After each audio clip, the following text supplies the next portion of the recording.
could maybe just start out, I'd ask you to just introduce yourself if you could. Yeah, okay. So my name is Roman. I am IT consultant at a Ukrainian software development company named Light.IT. Originally, I am from Kharkiv. It's in the eastern part of Ukraine, next to Russia, and my native city was one of it was the first under Russian aggression. It was bombed on 24th of February. So due to this invasion, I had to evacuate my family, my wife and two children.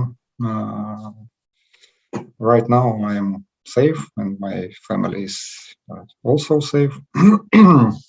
We try to continue working because I work for software development company, so it's easy to work everywhere when I have access to internet. So for me, it's easy pretty easy, okay, to continue working. For my wife, it's impossible because she is a teacher in secondary school, and for my children, it's impossible to continue education. My son is a student at secondary school. My daughter is a student at university. So right now they have how to say it, like vacation. So they don't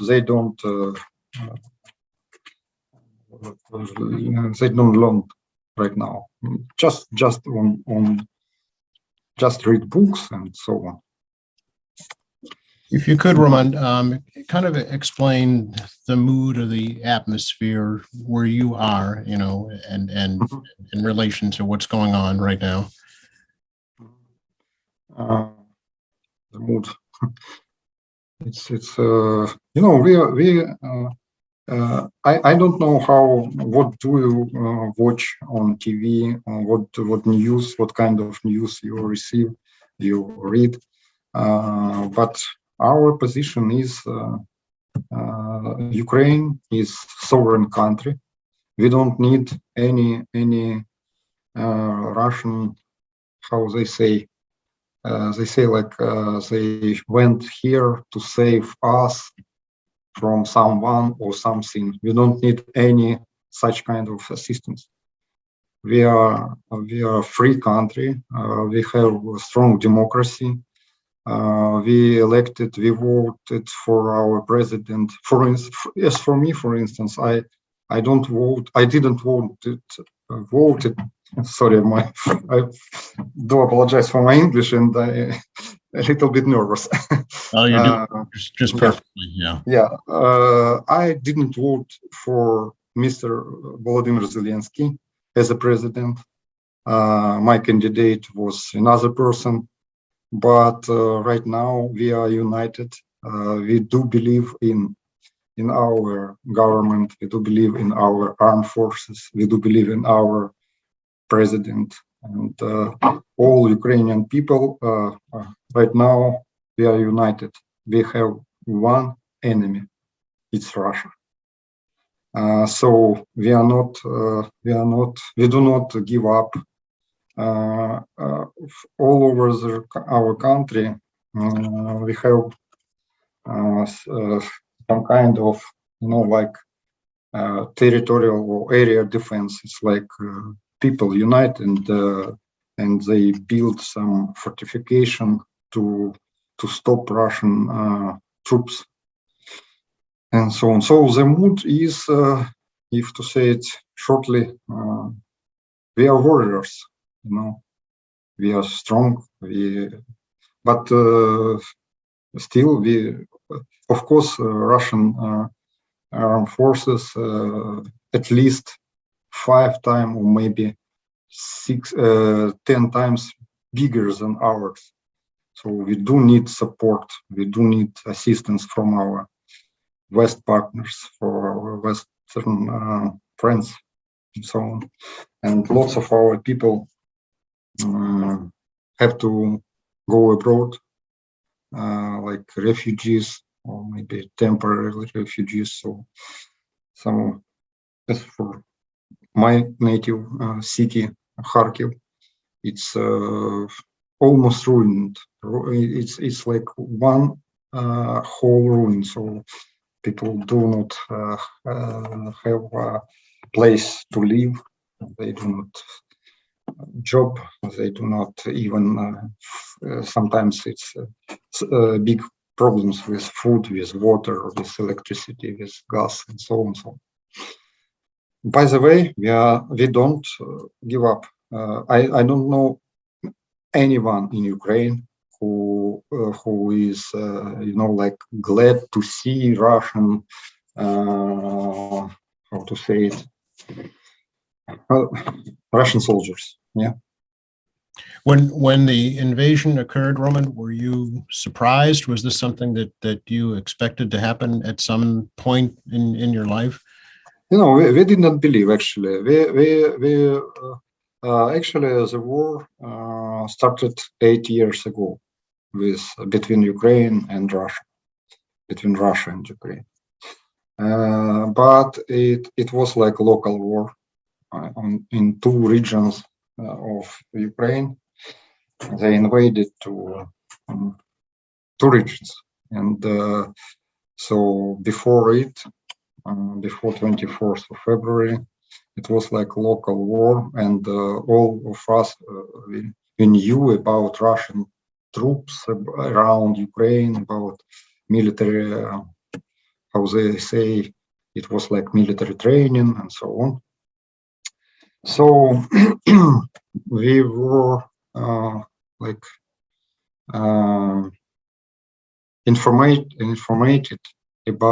informed about Russian troops around Ukraine, but we could not believe that it could happen. And as for me, for instance, I was I woke up at 5 a.m.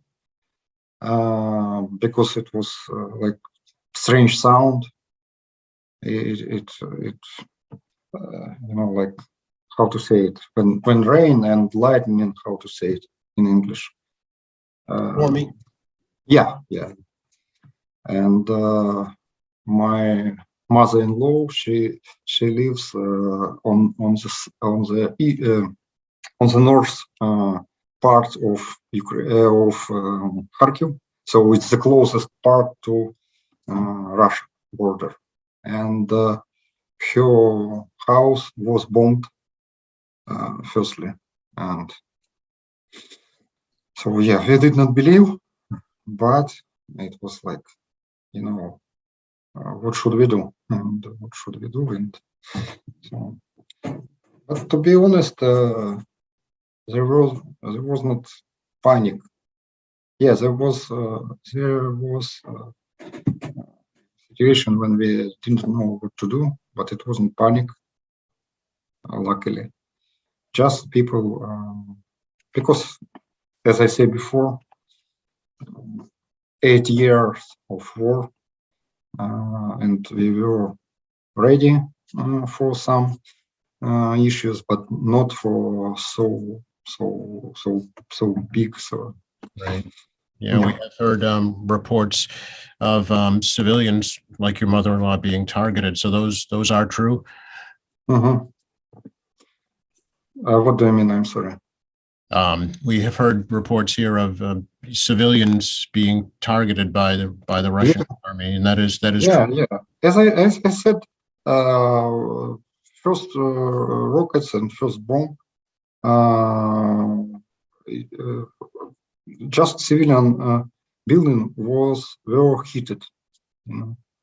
So I'm not sure was it their aim, but I don't know what was their aim, But the fact is, the one of the first rocket, I watched it in my eyes, big rocket, and it's between ninth and eighth floor.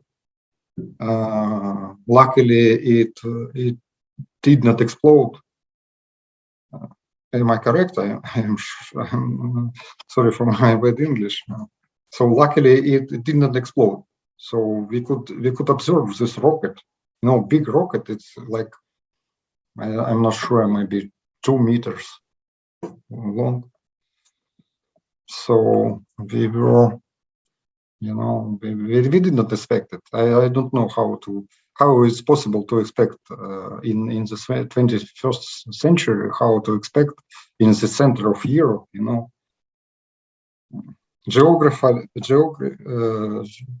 geographically, Ukraine is like the center of Europe. Yeah. Now, are you a native Roman, or you lived in Ukraine all your life? Yeah. It's my native country. Yeah, I was born here. Yeah, my parents was born here. My grandparents and so on. So, So your family saw Ukrainian independence, right? About it was 30 years ago, I think. Yeah, exactly. Yeah, 30 years ago we started new life, like an independent country. It was difficult, to start, because after the big empire crashed, Soviet Union. So it was a new life, new country. For instance, for my parents, of course, they were pretty old people. So for them, it was like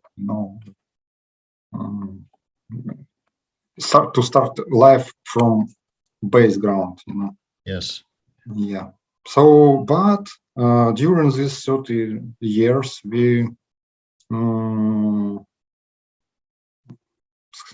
how to say it? We became normal European country.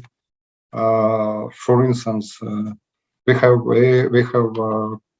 ability and possibility to travel all over the Europe, for instance, without any visa, without any permission special, just passport, and that's all, ticket to plane. And so we feel ourselves like part of big world.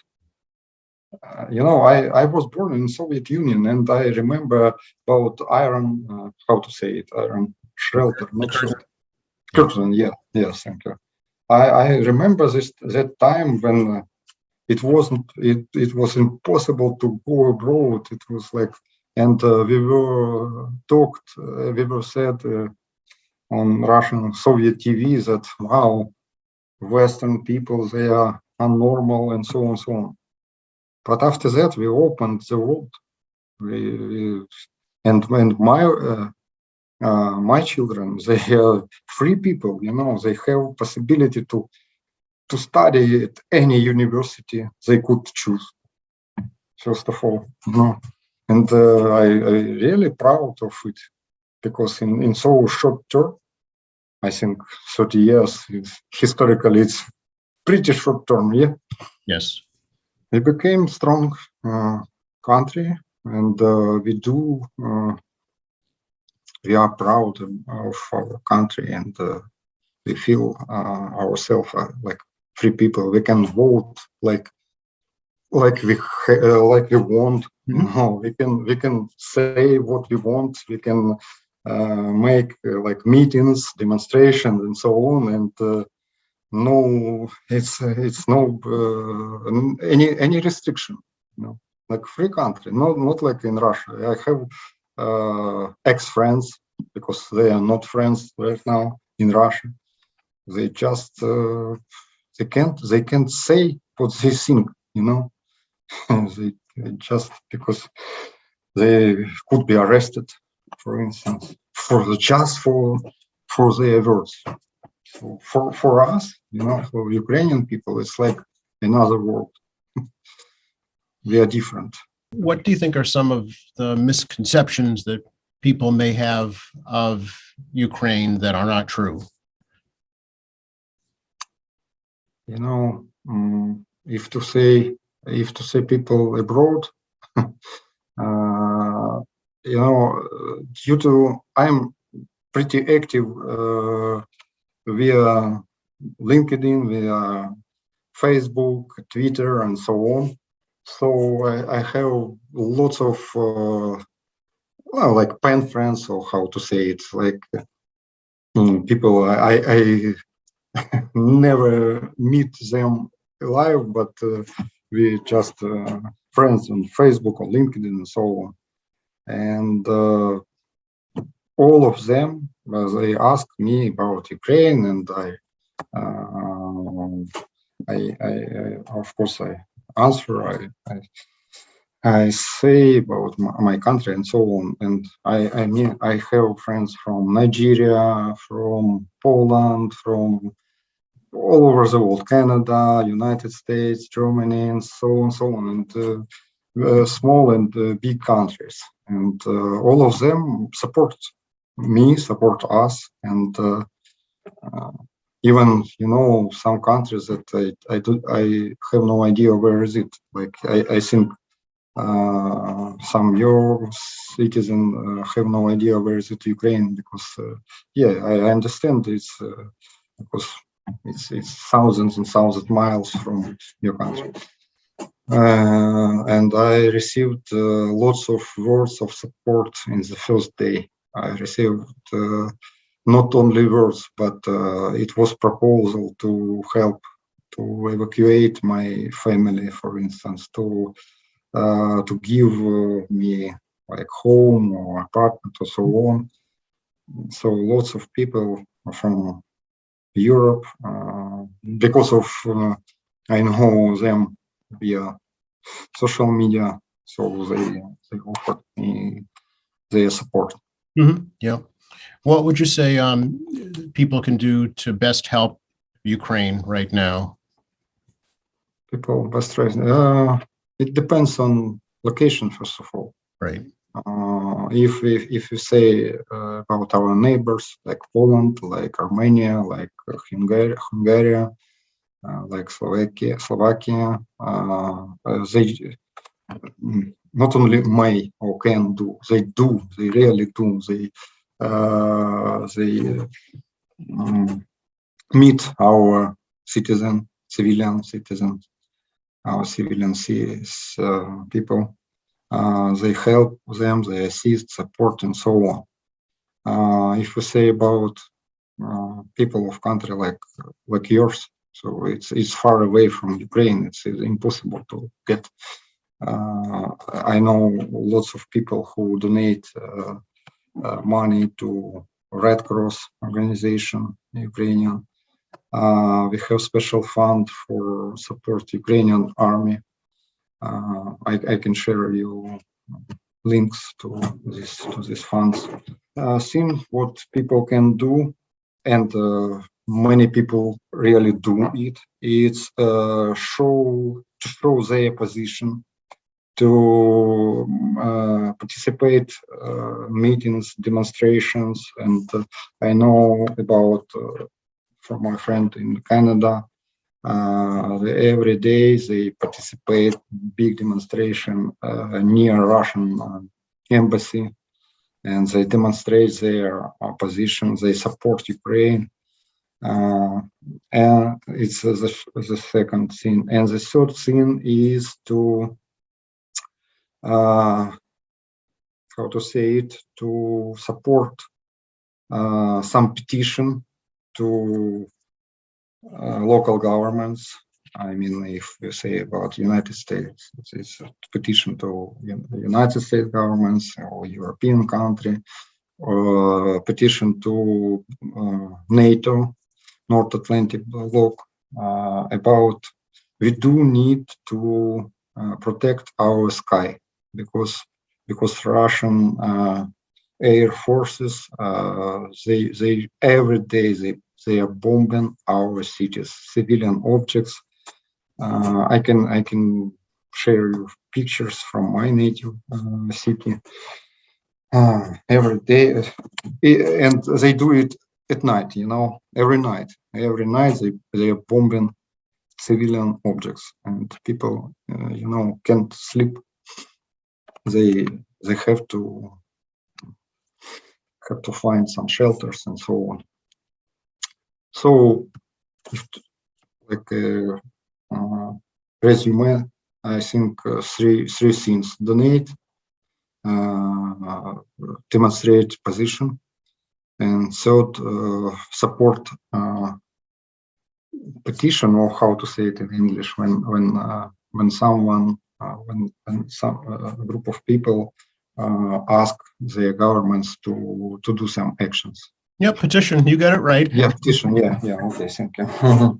Because my professional language and vocabulary is so weak in this topic, because I never could imagine that someday I should learn how in English to say invasion, aggression, and so on. So these words are off my vocabulary. Yeah. Do you have a plan, Roman, for your family going forward, or is it kind of waiting and see what happens?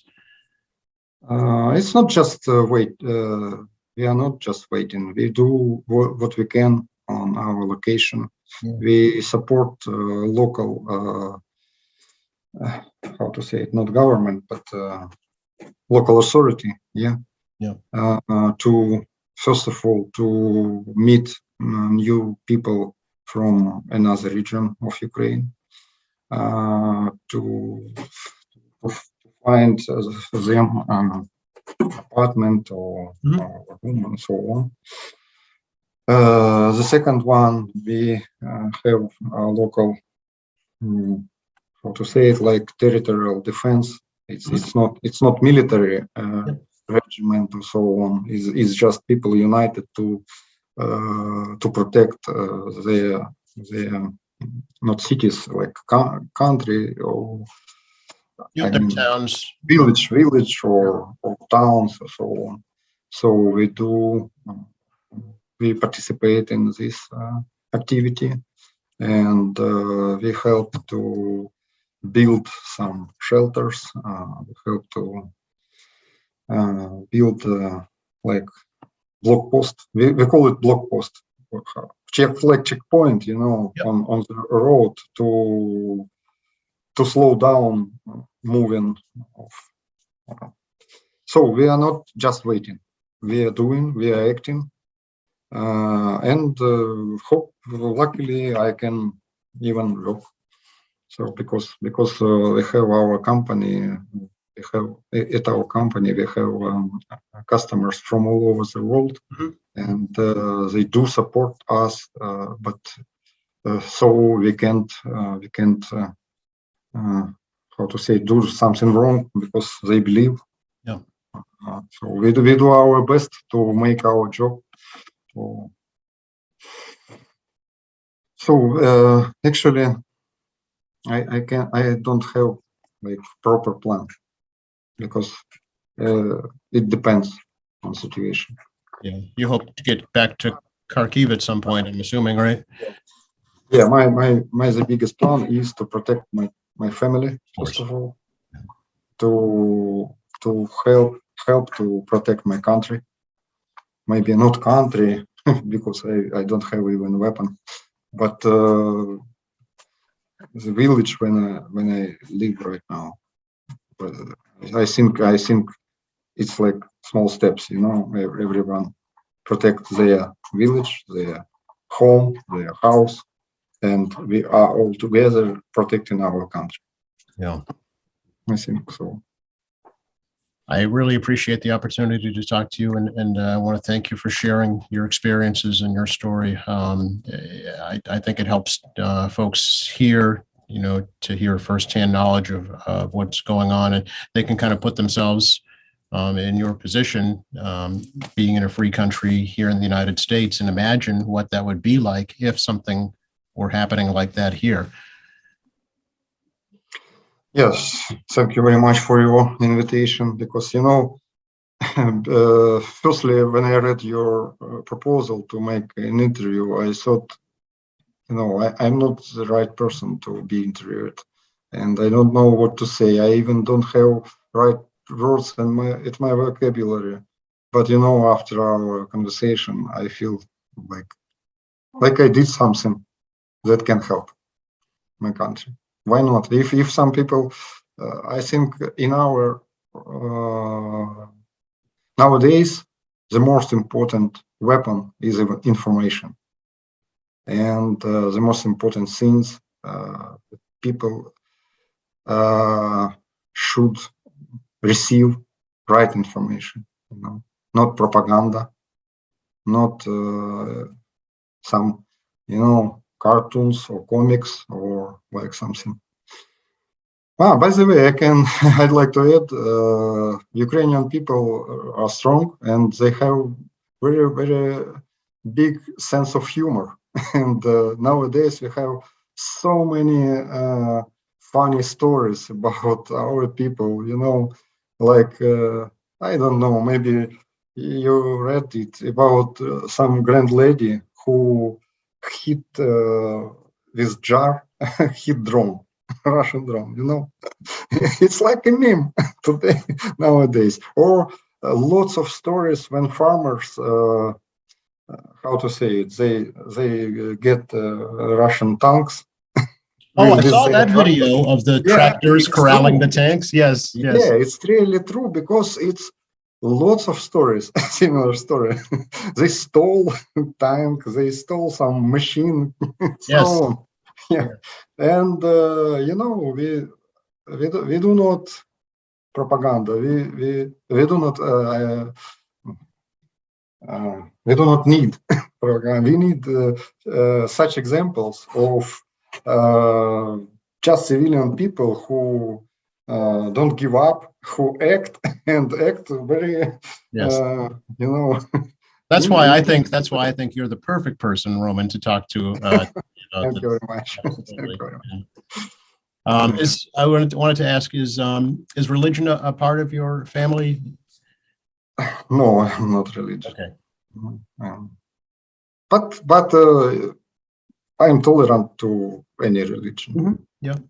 Just it's like right. Every person has right to Of course. believe in the. It's, again, part of a free and open democracy, right? Yeah. In Ukraine, it's easy to be in religion, out of religion, and so on. We have lots of sorts of religions, and all people lived peaceful, lived before. Yeah. Well, I hope there's peace again for you. I really do.